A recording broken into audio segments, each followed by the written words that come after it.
നമസ്കാരം. അഴിമതിയെ നിയമവിധേയമാക്കിയ കേന്ദ്ര സർക്കാരിൻ്റെ വിവാദ നിയമത്തെ സുപ്രീം കോടതി ചുരുട്ടിക്കൂട്ടി ചവറ്റുകൊട്ടയിലെറിഞ്ഞിരിക്കുകയാണ്. ഇലക്ട്രൽ ബോണ്ട് കേസിൽ കേന്ദ്ര സർക്കാരിന് കനത്ത തിരിച്ചടി നൽകി ഇലക്ട്രൽ ബോണ്ടുകൾ ഉടൻ റദ്ദാക്കണം എന്നും സുപ്രീം കോടതി വിധിച്ചു. കേന്ദ്ര സർക്കാർ കമ്പനി നിയമത്തിൽ ഭേദഗതി വരുത്തിയത് നിയമവിരുദ്ധമാണ് എന്ന് സുപ്രീം കോടതി നിരീക്ഷിച്ചു. 5 അംഗ ഭരണഘടനാ ബെഞ്ചിൻ്റേതാണ് വിധി.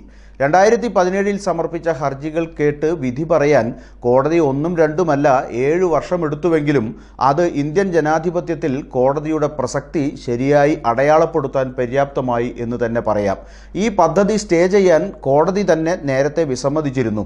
ഈ വർഷം ജനുവരി വരെ 100 കണക്കിന് കോടി രൂപയുടെ ഇലക്ട്രൽ ബോണ്ടുകളാണ് സ്റ്റേറ്റ് ബാങ്ക് ഓഫ് ഇന്ത്യ വിറ്റത്.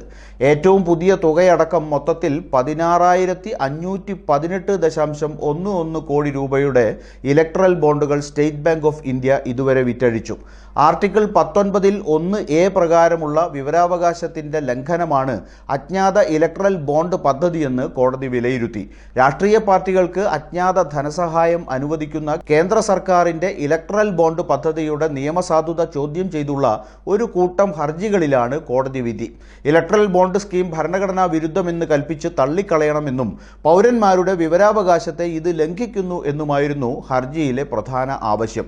ഇഷ്യൂ ചെയ്യുന്ന ബാങ്ക് ഇലക്ട്രൽ ബോണ്ടുകളുടെ വിതരണം ഉടൻ നിർത്തണമെന്നും SBI ഇലക്ട്രൽ ബോണ്ടുകൾ വഴിയുള്ള സംഭാവനകളുടെ വിശദാംശങ്ങൾ, സംഭാവനകൾ സ്വീകരിച്ച രാഷ്ട്രീയ പാർട്ടികളുടെ വിശദാംശങ്ങൾ എന്നിവ നൽകണമെന്നും കോടതി ഉത്തരവിട്ടു. 2017-18നും 2022-23നും ഇടയിൽ വിറ്റ 12,008 കോടി രൂപയുടെ മൊത്തം ഇലക്ട്രൽ ബോണ്ടുകളിൽ 55% അഥവാ 6,564 കോടി രൂപ ലഭിച്ചത് BJPക്കാണ്. അതേസമയം 5 വർഷത്തിനിടെ വിറ്റ 1,135 കോടി രൂപയുടെ ബോണ്ടുകളുടെ 9.5% മാത്രമാണ് കോൺഗ്രസിന് ലഭിച്ചത്. ഇതേ കാലയളവിൽ തൃണമൂൽ കോൺഗ്രസിന് ഇലക്ട്രൽ ബോണ്ടുകളിൽ നിന്ന് 1,096 കോടി രൂപ ലഭിച്ചു.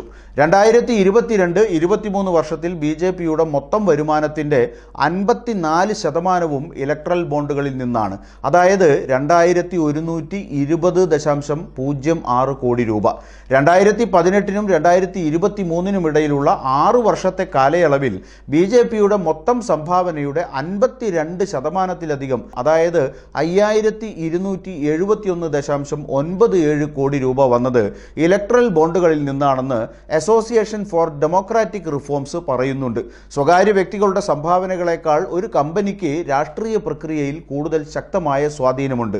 കമ്പനികളുടെ സംഭാവനകൾ പൂർണ്ണമായും ബിസിനസ് ഇടപാടുകളാണ്. കമ്പനികളെയും വ്യക്തികളെയും ഒരേപോലെ പരിഗണിക്കുന്നതിന് സെക്ഷൻ 182 കമ്പനി നിയമത്തിൽ വരുത്തിയ ഭേദഗതി വ്യക്തമായും ഏകപക്ഷീയമാണ് എന്നും കോടതി പറഞ്ഞു. വാങ്ങിയ എല്ലാ ഇലക്ട്രൽ ബോണ്ടുകളുടെയും വിശദാംശങ്ങൾ പുറത്തുവിടാൻ സ്റ്റേറ്റ് ബാങ്ക് ഓഫ് ഇന്ത്യയോട് കോടതി ഉത്തരവിട്ടു. ഇതോടെ ഇന്ത്യയിലെ രാഷ്ട്രീയ പാർട്ടികൾക്ക് 100 കണക്കിന് കോടികൾ സംഭാവന ചെയ്തവരുടെ മേലുള്ള രഹസ്യത്തിൻ്റെ മറ നീങ്ങിയിരിക്കുകയാണ്. 3 ആഴ്ചയ്ക്കുള്ളിൽ SBIയിൽ നിന്ന് തെരഞ്ഞെടുപ്പ് കമ്മീഷന് സമഗ്രമായ ഡാറ്റ ലഭിക്കുമെന്ന് പ്രതീക്ഷിക്കുന്നു എന്നും വിവരങ്ങൾ ശേഖരിച്ചു കഴിഞ്ഞാൽ ഈ വിശദാംശങ്ങൾ അതിൻ്റെ ഔദ്യോഗിക വെബ്സൈറ്റിൽ പ്രസിദ്ധീകരിക്കണമെന്നും സുപ്രീം കോടതി നിർദ്ദേശം നൽകി. 2024 മാർച്ച് 31-നകം വിശദാംശങ്ങൾ വെബ്സൈറ്റിൽ പ്രസിദ്ധീകരിക്കണം എന്നും ചീഫ് ജസ്റ്റിസ് പറഞ്ഞു.